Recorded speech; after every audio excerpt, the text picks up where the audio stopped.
Alors, je vous propose de passer à l'immobilier du cabinet, c'est la transition idéale. L'immobilier du cabinet, sauf s'il y a d'autres questions, mais je vous propose de voir l'immobilier du cabinet tout de suite. Alors, le contexte, vous le connaissez. C'est la fuite vers l'IS. C'est toujours le même problème, en fait. Qu'on regarde du côté de la structure d'exploitation, ce qu'on vient de faire, qu'on regarde du côté de l'immobilier, le problème est toujours le même. Et en gros, vous le savez, dans l'immobilier du cabinet, l'immobilier donc professionnel, il y a deux grandes familles de solutions. Première grande famille de solutions, bon, on a un peu dépassé le temps, mais on a jusqu'à quelle heure, Monsieur le Président? D'accord, ben c'est parfait. Première famille, en gros, c'est la famille location. La location est évidemment, en principe, l'assujettissement à l'IR dans la catégorie des revenus fonciers avec toutes les conséquences que ça implique. Lié au barème progressif, les prélèvements sociaux, la contribution exceptionnelle sur les hauts revenus, bon voilà. Hein, c'est le système de l'allocation. Vous voyez, c'est le système des vases communicants.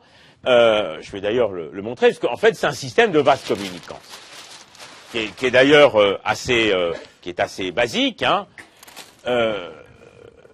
Dans le système dit de l'allocation, vous avez deux vases. Vous avez d'un côté ce qui est les revenus professionnels, ils sont soit à l'IS, soit dans les BNC, selon que vous êtes à l'IS ou à l'IR.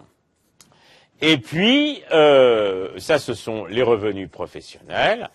Et puis, il y a un bail, ou un bail fiscal, on y reviendra tout à l'heure. Et donc, évidemment, dans ces cas-là, eh bien, il y a des loyers qui partent. Ici, on les déduit. Voilà. Et là, évidemment, ils sont imposés, mais à l'IR et dans la catégorie revenus fonciers en principe. Voilà. Alors, ce schéma, il a donné des résultats pendant des années. Et il en donne encore. Le principal avantage aujourd'hui, puisque c'est un système de vases communicants, le principal avantage aujourd'hui, c'est, en fait, c'est quand on est ici, BNCIR, c'est sur les charges sociales, évidemment, qu'il joue. Car là, vous avez les charges sociales d'une activité libérale, donc que vous connaissez, je ne vais pas les rappeler, hein, toutes les charges prélevées par l'URSSAF, et puis les caisses de retraite, etc. Mais il y avait tout à l'heure, je le vois, le président de la caisse de retraite des animaux, je crois d'ailleurs. C'est un peu curieux. Mais bon, peut-être. Et de l'autre côté, vous avez évidemment, là, on va trouver les prélèvements sociaux, mais seulement les prélèvements sociaux à 15,5. Donc il y a toujours un gain.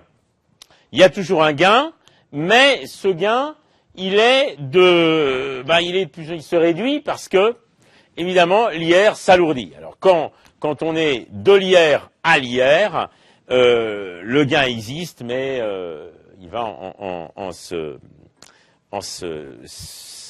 réduisant, en s'amenuisant. Hein. Quand on est à l'IS, là c'est pas terrible parce qu'en réalité, c'est même assez cata, parce que à l'IS, le taux d'IS, nous l'avons vu tout à l'heure, se réduit. Donc on déduit, certes, mais on réduit l'assiette, mais avec un taux réduit lui-même, donc le gain fiscal est faible. Il n'y a pas de charge sociale à ce niveau-là, donc il ne se passe rien du côté charge sociale, il n'y a pas de gain fiscal, et on se retrouve en revenu foncier à l'IR, et là c'est le massacre. Donc autrement dit, ça c'est le premier schéma, c'est un schéma qui est soit peu performant quand on est IR-IR, soit carrément pas performant du tout quand on est IS-IR. Alors là c'est pas la bonne solution. Il y a la deuxième la deuxième famille, évidemment, la deuxième famille, vous la connaissez, deuxième famille de solutions, c'est celle où vous avez l'activité qui est soit exercée à l'IS, soit exercée à l'IR, et le bien lui-même, l'immeuble, est à l'actif professionnel. Alors ça présente des avantages évidents, mais que je rappelle quand même. On va évidemment déduire toute une série de charges que je ne rappelle pas, mais je pense qu'à moins qu'il y ait des questions, à ce moment vous n'hésitez pas.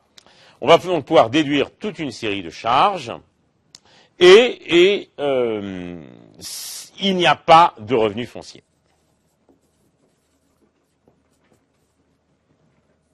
Donc là, c'est parfait parce que vous avez, ce ne sont que des charges, ce ne sont que des charges et pas de revenu foncier qui nous empoisonnait, dans l'autre schéma, qui nous empoisonne la vie.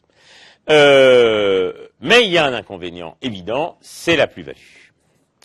C'est la plus-value parce que là, on va avoir une plus-value professionnelle, donc avec réintégration des amortissements,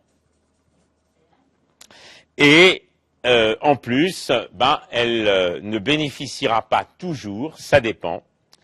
Quand on est à l'IS, il n'y a pas d'abattement pour durée de détention. Donc là, ça fait vraiment mal. Et quand on est à l'IR, là, au contraire, le régime est plus favorable. Ce qui d'ailleurs vous donne un petit peu une solution dont on va parler. Voilà. Vous voyez donc, là, quand on rappelle ces deux grandes familles de structuration de l'immobilier, vous apercevez quelque chose d'important, c'est que, on l'a constaté ici, et on l'a aussi constaté là, l'un des éléments importants, c'est de savoir si l'activité professionnelle est à l'IS ou à l'IR. Si l'activité professionnelle est à l'IS ou à l'IR, les solutions ne sont pas les mêmes. Et ce sera évidemment le plan de cette conférence, qui, je vous rassure tout de suite, ne dure pas très longtemps, à peine 3 heures. Et... ouais, 3 heures. Monsieur déjà, bye, mais rassurez-vous, j'ai prévu du café costaud. Alors, donc, première solution, on exerce l'activité libérale à l'IR. On est à l'IR. Alors, il y a une solution très simple, et c'est pas la plus mauvaise solution, paradoxalement. Ça va vous paraître surprenant, mais c'est comme ça. D'abord, évidemment, la solution la plus simple, c'est le bail fiscal. Le bail fiscal, tout le monde sait ce que c'est. Le bail fiscal, le bien, vous avez deux patrimoines. C'est une construction, comme son nom l'indique, purement fiscale. Vous avez deux patrimoines. Un patrimoine professionnel, un patrimoine personnel. L'immeuble est là, dans le patrimoine personnel, et il est tout simplement mis à disposition du patrimoine professionnel, et il y a la possibilité de déduire un loyer qui sera évidemment imposé dans la catégorie des revenus fonciers de l'autre côté. Bon, ce schéma, il a un seul avantage. Il peut séduire quand même du monde.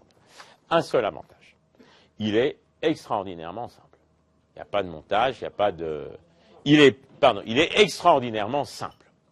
Il n'y a pas de montage, si vous voulez, il n'y a pas de structuration particulière, on ne touche pas à l'immeuble, il est dans le patrimoine personnel, il y reste, on ne le met pas en société, il n'y a rien. Voilà. Et on ne peut pas faire plus simple. Deuxième avantage, mais quand même aujourd'hui quand même assez réduit, c'est qu'on bénéficie du régime, enfin deuxième avantage qui est quand même aujourd'hui très faible, c'est qu'on bénéficie du régime des plus-values immobilières des particuliers. Voilà, et c'est tout. Allez-y. Ce montage-là, pour les petites entreprises ou une première acquisition, c'est-à-dire dans la mesure où votre revenu de foncier ne dépasse pas 15 000 €, vous pouvez bénéficier de l'avantage du micro-foncier. C'est vrai, c'est vrai. Mais bon, on va être effectivement voilà, on est en début d'activité. on est en début d'activité, ou en tout cas, on est... voilà, parce qu'il faut pas dépasser les 1400 par mois, quoi, à peu près. Hein. C'est 30 000, je crois, le micro foncier. Ouais. Et vous avez un abattement. Mais en même temps, vous ne pouvez pas déduire les charges. Enfin... Oui, mais si vous prenez en fait un bon bail et vous le mettez à la charge de la structure professionnelle, ça peut être pas mal. Pourquoi pas. Mais vous voyez, c'est quand même assez réduit. Alors, on peut penser à passer à un bail juridique. Pourquoi ne pas faire un bail juridique? L'idée là est la suivante. Elle n'est pas absurde. Elle consiste à dire, moi, mon immeuble, il est là où il est, je vais le mettre dans une société à l'IS. Et pourquoi pas? Je vais le mettre dans une société à l'IS et ça ne change pas. Moi, je suis toujours là, je paye toujours mes loyers, mais la structure, mon immeuble, il est passé dans une société à l'IS. Donc maintenant, j'ai un vrai bail, un bail juridique. Mais c'est pas tellement ça l'important, c'est pas d'avoir un bail juridique. C'est que les loyers vont dans une structure à l'IS. Et donc, évidemment, ils ne sont pas à l'IR. Et là, on sera de surcroît dans le taux réduit. On sera dans le taux réduit parce que, avec un peu de chance, on ne va pas dépasser les 38 120 € de résultat. Donc voilà, ça c'est la deuxième solution. Mais ça, en fait, voilà, c'est pas possible. Parce qu'il y a deux problèmes que vous allez enregistrer. D'abord, vous faites un apport d'un immeuble, vous, personne relevant de l'IR, à une société à l'IS. Et là, boum, badaboum. Vous allez avoir, enfin, c'est la société qui va les payer, c'est vrai, mais quand même, vous allez avoir un droit d'enregistrement lourd de 5% sur la valeur d'apport de l'immeuble. Donc ça, c'est déjà pas drôle. Bon, encore le droit est déductible de l'assiette de l'IS, mais malgré tout, voilà, c'est moyen. Et puis, comme l'a dit votre camarade tout à l'heure, votre consoeur plutôt d'ailleurs, eh bien effectivement, cela déclenchera l'imposition des plus-values immobilières des particuliers. Et je vous rappelle, les abattements, il y en a, mais maintenant on a vu qu'ils sont très lointains. 22 ans pour l'IR, vous le savez, 30 ans pour les prélèvements sociaux. Donc, ça fait que pour faire ce montage-là, qui n'est pas absurde, pour faire ce montage-là, ça va déjà coûter de l'argent. Alors, à partir de là, évidemment, l'autre solution, c'est l'inscription à l'actif de l'entreprise individuelle. Et ça nous intéresse. Pourquoi? Ça nous intéresse pour deux raisons. Bon, d'abord, évidemment, plus de revenus fonciers, mais ça je vous l'ai déjà dit tout à l'heure, large déductibilité, on peut tout déduire, mais surtout, la sortie se fait en douceur. Pourquoi est-ce qu'elle se fait en douceur? Pour une raison très simple. C'est que vous bénéficiez de deux régimes d'exonération. Le premier, c'est le régime applicable aux plus-values immobilières professionnelles à long terme. Plus-value à long terme.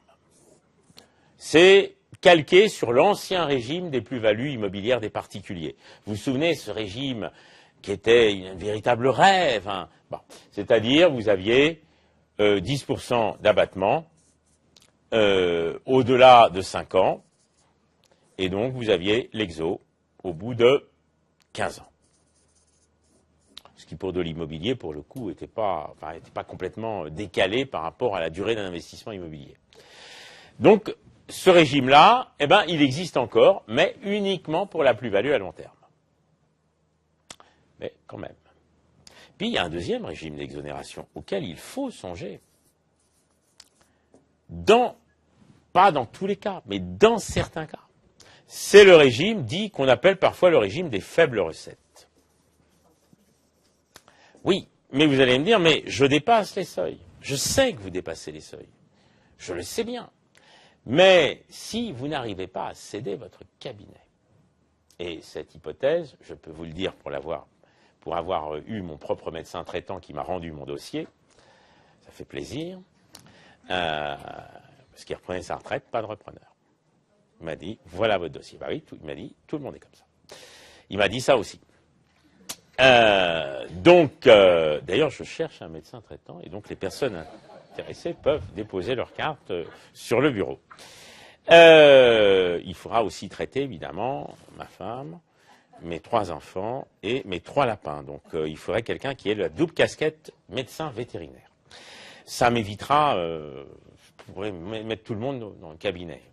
Bon, après, évidemment, je ne réponds pas à des désordres commis par les enfants et ceux commis par les lapins. Donc, vous voyez, les faibles recettes, ça veut dire qu'en fait, on sait qu'on ne cédera pas. Et donc, évidemment, on réduit progressivement son activité. Pour avoir une exonération totale, il faut réduire son activité en dessous de 90 000 € pendant 2 ans. Et le jour où vous êtes passé, donc il faut sortir en douceur. Il ne faut pas arrêter brutalement, bien sûr. Et là, quand vous êtes passé en dessous des 90 000, vous retirez l'immobilier. C'est tout bête, hein, comme solution. Mais elle n'est pas, voilà, il faut y songer, elle existe, elle n'est pas absurde, et elle peut rendre service, quoi. Elle peut vraiment rendre service. Et ça ne nécessite pas, elle n'est pas d'une complexité totale.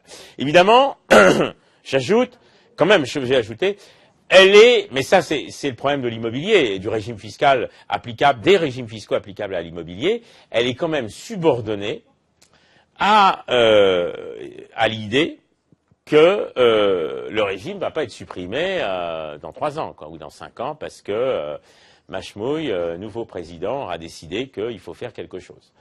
Ceci dit, vous avez pu remarquer que jusque-là, ce régime a survécu à de très nombreux changements de président, d'alternance politique et autres, hein, parce qu'il est petit. C'est le 151 7 pièces du Code général des impôts. Ah ben, on fera ce qu'on appelle un retrait d'actifs, où le jour, voilà, où vous cédez votre activité, le jour où vous arrêtez l'activité, vous faites cessation d'activité, et l'immobilier sort du bilan. Ça, c'est quel que soit le mode de détention. Ah ben, il faut l'avoir dans votre bilan, BNC. Ça peut être des parts de SCI. Alors, ça peut être des parts de SCI, oui. Mais si ce sont des parts de SCI, vous avez un problème, c'est que ça vous crée des revenus fonciers. Eh ouais, non, pas le retrait. Le fonctionnement du mécanisme crée des revenus fonciers. Si. Si. Si. Si. Mais si, parce que vous êtes en BNC. En BNC, rappelez-vous, en BNC, quand vous avez, si vous voulez, je vous montre, hein. En BNC, non, ça marche pas, je vous montre. Eh ben, c'est normal, madame, parce que on essaie de me perdre moi-même. Alors, comment voulez-vous qu'on s'y retrouve? Je vais d'abord exposer le montage auquel madame fait allusion. Et vous allez tout de suite comprendre. Madame a donc un cabinet d'exercice en BNC. Cabinet d'exercice individuel, hein, ou groupé, mais exercice individuel. Voilà. Et elle a inscrit sur son registre des immobilisations qu'elle tient encore à la main. Je l'ai vu. Qu'elle tient encore à la main avec les trucs perforés. Et je vous conseille, si vous êtes, je veux pas dire, je veux pas dire ça. Moi, je resterai pas en démat, hein, parce qu'avec tout ce que font faire les agas et les machins, on va bien bon. Enfin, ça se discute, on verra. C'est un autre problème. Donc, vous avez sur le registre des immobilisations, vous avez l'immeuble ou l'appartement professionnel. Bon. Ah oui, donc vous avez inscrit des parts de sociétés civiles qu'on appelle semi-transparentes, c'est-à-dire non-IS. Hein. Société civile, donc semi-transparente, c'est-à-dire que le résultat remonte, voilà, le résultat est imposé chez l'associé. Vous me suivez? Et dans la société, il y a l'immeuble. Hein. Il y a l'immeuble. Hein. Vous voyez le schéma? Vous avez votre cabinet. En dessous du cabinet, il y a des parts qui sont à l'actif du cabinet. Et la société en question est semi-transparente. Alors, pourquoi ça crée des revenus fonciers? Pourquoi? Ben oui, obligatoirement. Parce que là, vous êtes obligé de faire un bail. Pourquoi? Ben parce que ce sont 2 personnes différentes. Eh oui, ce sont 2 personnes différentes. Donc là, il y a un bail. Et là, la société va donc dégager des loyers. Comment sont imposés ces loyers? ils sont imposés au revenu foncier. Et ils ont d'ailleurs, pour les BNC, toujours été imposés au revenu foncier. Si vous avez, je vous donne l'article du Code général des impôts si ça vous intéresse, c'est l'article 238 bis K, grand 2, du CGI qui prévoit cette solution. Vous irez le voir par curiosité, vous n'arrivez pas à dormir le soir, et tiens, lire le CGI, et ça va mieux aller. Et voilà, donc vous voyez que si vous détenez l'immeuble en direct, il n'y aura pas de revenu foncier, mais si vous l'avez logé ou si vous logez dans une société civile, que la société civile soit dans le cabinet, c'est-à-dire à l'actif professionnel ou à l'actif personnel, vous serez en revenu foncier. Ah, ça c'est tout différent, mais cher monsieur, je suis encore dans la partie des BNC, c'est-à-dire l'exercice à l'IR, et je vais passer à l'exercice à l'IS. Et d'ailleurs, je crois que je vais y passer, je vais y passer tout de suite. Merci, monsieur, de cette transition. Vous êtes fort aimable. Et j'arrive à l'exercice en société de l'activité libérale, et je parle ici de société à l'IS. Hein. Donc, a priori, on est en selle.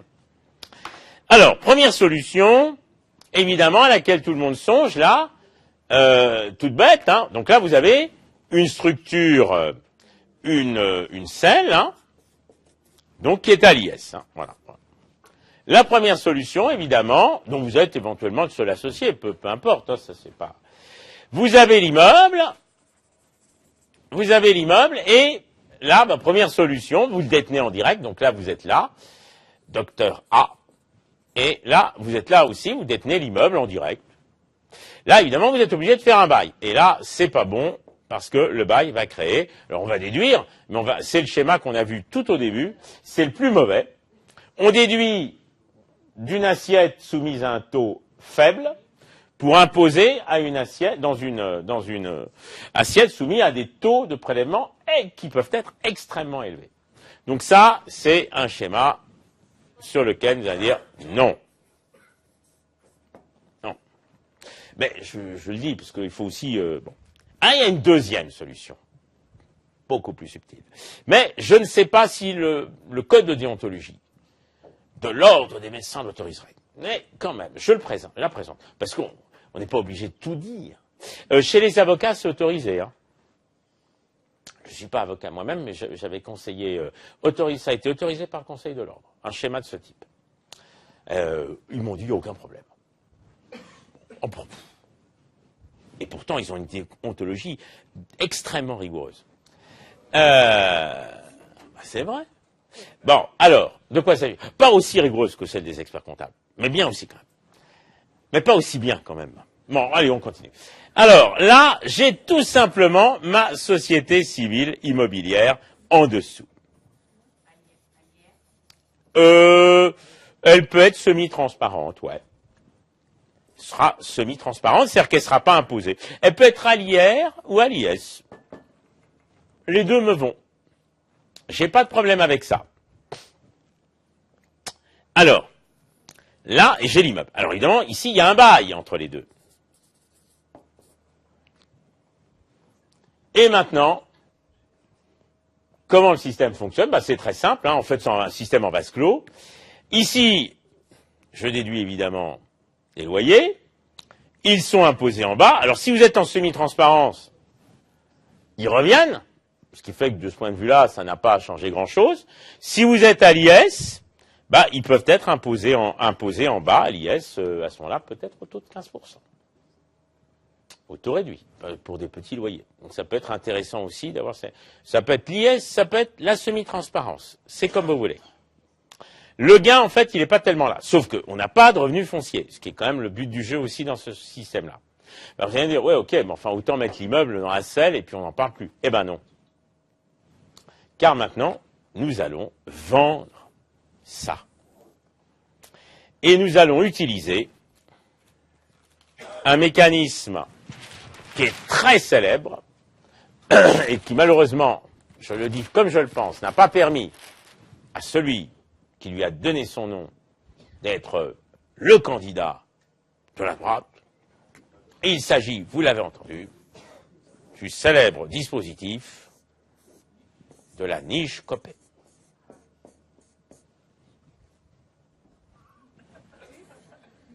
Copé. Il n'y a pas de T.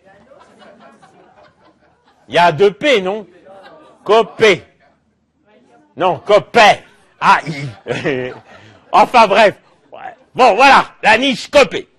Alors vous allez me dire, mais attendez monsieur, vous êtes gentil, mais là je crois que ça va pas votre truc. Qu'est-ce que c'est la niche Copé? La niche Copé, ça veut dire que quand je vends la société qui est là, qui est une filiale d'une structure à l'IS, eh bien cette société-là, quand je la vends, j'ai une exonération de plus-value, une exonération d'IS, à hauteur de 88% de la plus-value.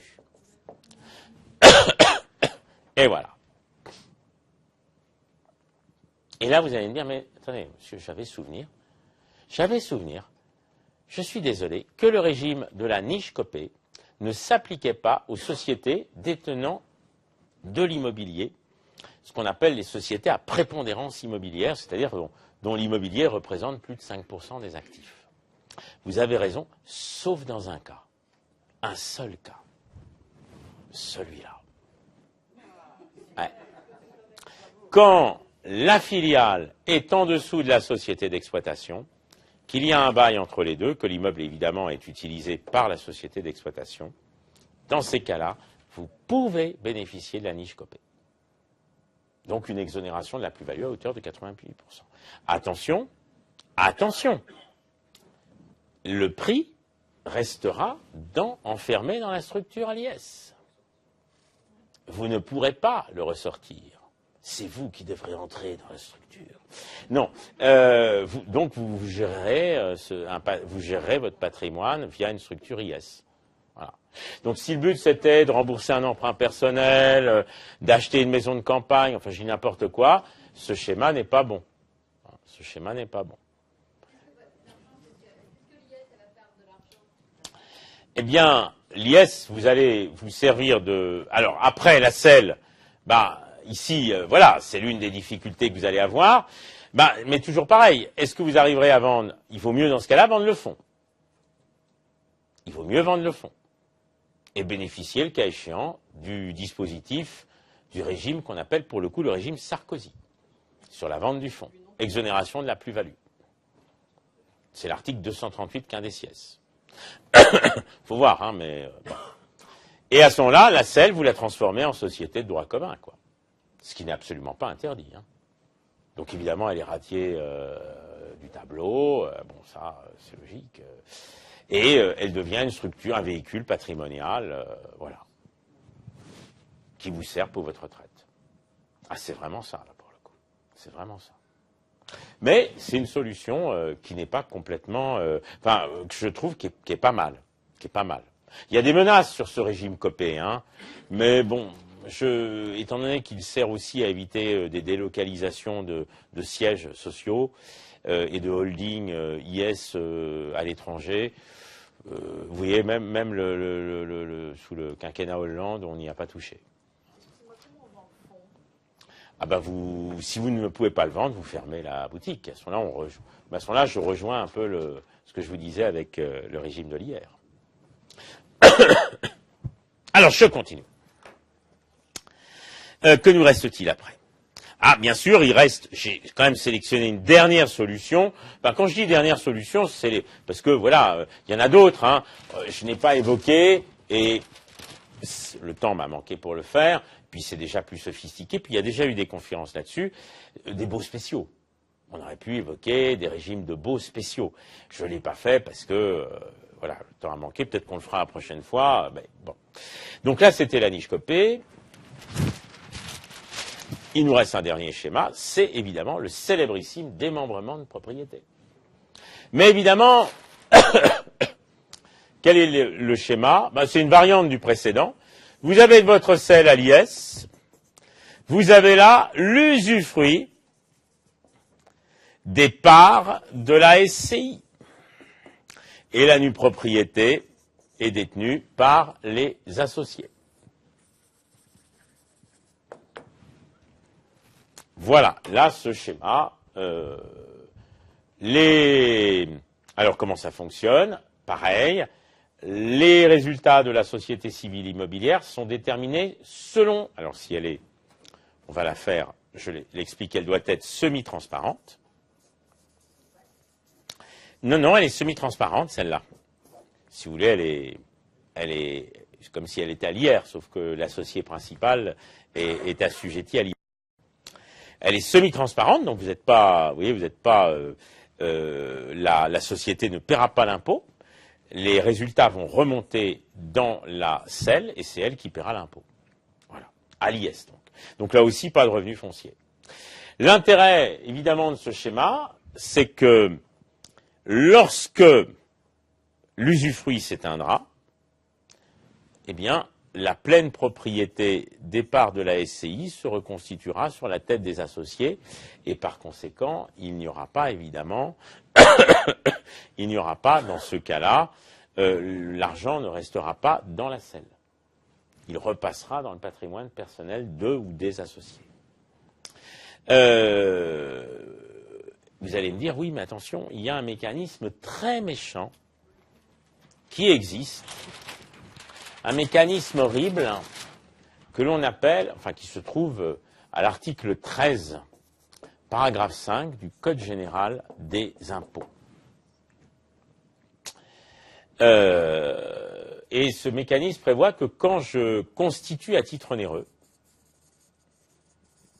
un usufruit à durée fixe, je pense que d'autres collègues vous en ont parlé, quand je constitue à titre onéreux un usufruit à durée fixe, eh bien, la première constitution, ou la première cession, on parle de constitution ou de cession, ça dépend comment le schéma est fait, bon, il y a plusieurs schémas possibles. La première constitution ou la première cession donnera lieu à une imposition du prix ou de la valeur à l'IR dans la catégorie correspondant au revenu de celui qui constitue le premier usufruit ou qui cède pour la première fois l'usufruit à durée fixe. Et évidemment, ça sera pour l'immobilier en principe dans la catégorie revenu foncier. Donc ça, c'est horriblement méchant parce que, voilà, si on fait ça sur un immeuble, par exemple, j'ai un immeuble dans mon patrimoine personnel, je cède l'usufruit à une société à l'IS, eh ben, ce mécanisme s'applique et ça coûte une fortune, donc personne ne le fait plus. Évidemment, ça suppose que la personne qui constitue l'usufruit est une personne relevant de l'impôt sur le revenu. Voilà. Si la personne relève de l'IS, ça c'est tout autre chose. Donc on ne peut plus le faire. Mais en réalité, on peut quand même utiliser ce schéma si on a une SCI qui acquiert un bien immobilier et qui en même temps emprunte à la banque. Car dans ce cas-là, cette société ne pourra pas distribuer de dividendes pendant de nombreuses années, faute de trésorerie. Donc, quand on va calculer l'usufruit, selon une méthode de valorisation économique, eh bien, en réalité, l'usufruit ne vaudra pas grand-chose parce que il faudra, pour qu'il ait une véritable valeur, mais il faut quand même qu'il en ait une, parce que sinon l'opération sera considérée comme abusive par l'administration fiscale. Il faudra, pour qu'il ait une véritable valeur, il faudra que la durée de l'usufruit soit supérieure à la durée de l'emprunt. Et en fait, les 2 ou 3 dernières années, ça dépend, 2 ou 3 en général, on fait une grosse distribution pour montrer que l'opération a un sens.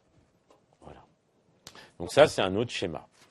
Alors, ce schéma, vous allez me dire, mais qu'est-ce qu'il apporte par rapport au schéma précédent? Ben, qu'est-ce qu'il apporte par rapport au schéma qu'on a vu tout à l'heure? Ben, la variante, en fait, elle tient principalement à ce que, à l'expiration de l'usufruit, tout revient dans le patrimoine personnel des associés. Ce qui, évidemment, est plus intéressant.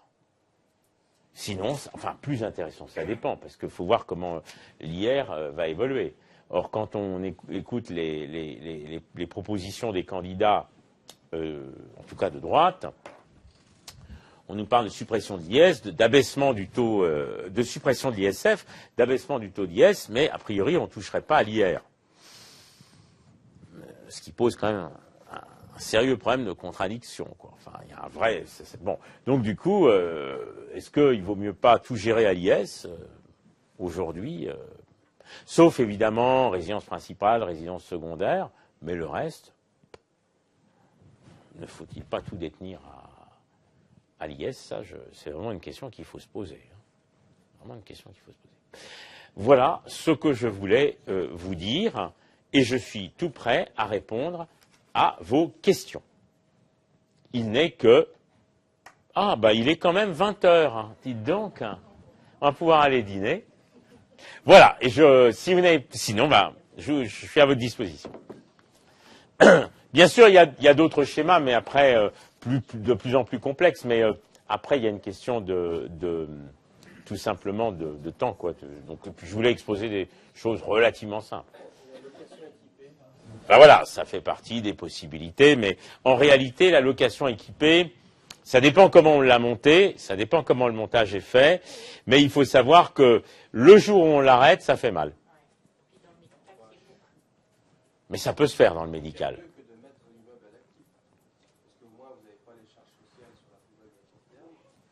Oui.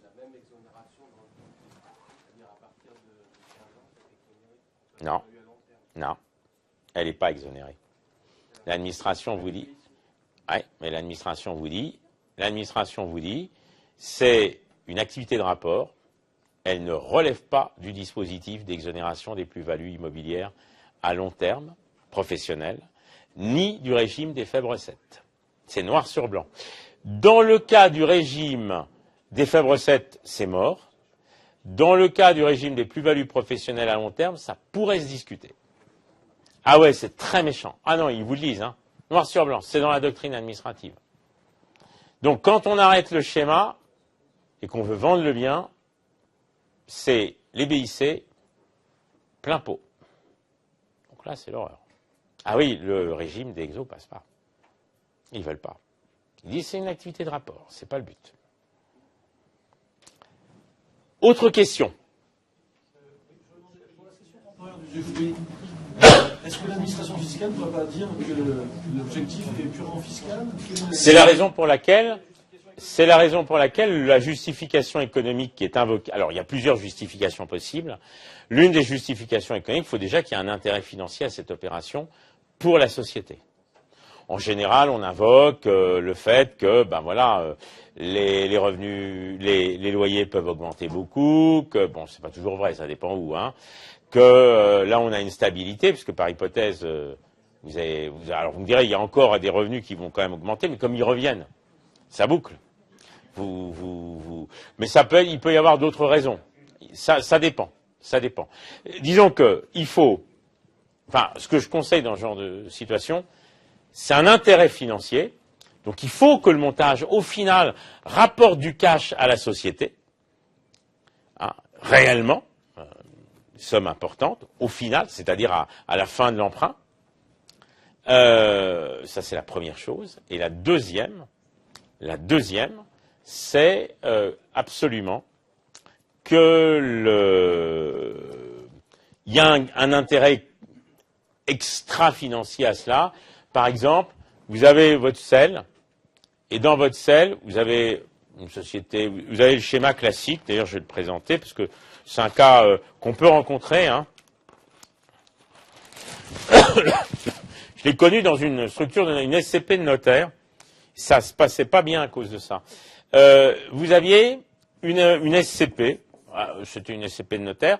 Et vous aviez, les locaux étaient détenus par une SCI. Vous voyez? Et c'était pas les mêmes associés. Il y avait des différences dans les associés. Il y avait des associés qui étaient là, en bas, mais qui n'étaient pas en haut. Le chiffre d'affaires a baissé parce qu'il y a eu la crise de l'immobilier. Et les associés qui étaient là, mais qui n'étaient pas en haut, ça s'est pas bien passé. Il y a eu des dissensions inévitables, parce qu'ils ont dit, mais attendez, comme par hasard, le loyer avait été fixé au plus haut de la fourchette, mais rien à dire. Il n'était pas surévalué, mais il était en haut. Et donc, eux, ils disaient, oui, mais nous, une fois que vous êtes servis via les loyers, nous, rien, il n'y a plus assez pour nous distribuer, on ne peut pas se payer, et donc ça s'est très très mal passé. Donc là, on peut dire, il y a un moyen, la SCP devient justement usufruitière de la SCI et se fait à ce moment-là des distributions. Ce qui permet, en fait, qu'une partie du loyer est recyclée, quoi. C'est un système de recyclement d'une partie du loyer de manière à réaliser une égalité pendant une certaine durée, la durée de l'usufruit, pour les associés. Voilà. Mais attention, dernière précision, si vous avez une SCI, si vous avez ce schéma-là, vous avez là, par exemple, la SEL. Vous avez les locaux qui sont détenus par une SCI, semi-transparente. Donc là, il y a des loyers, vous en avez ras-le-bol. Et c'est pas possible, on ne peut plus continuer comme ça. Là, s'il n'y a plus d'emprunt, et a priori, il n'y en a probablement plus, ou il doit être prêt d'être remboursé, parce que, par hypothèse, les revenus fonciers, évidemment, vont aller en augmentant, c'est tout le problème. Là, à un moment, vous dites, j'en peux plus, qu'est-ce qu'on fait? Aujourd'hui, si vous dites, on va céder, on va vendre l'usufruit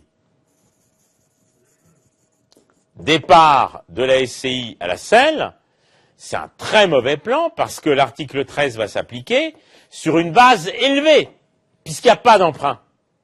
Où il est en phase d'être remboursé, il n'y a plus grand-chose, quoi. Là, évidemment, l'article 13 va coûter une vraie fortune. Donc, dans ce cas-là, il vaut mieux faire le schéma suivant. On sort la nue propriété.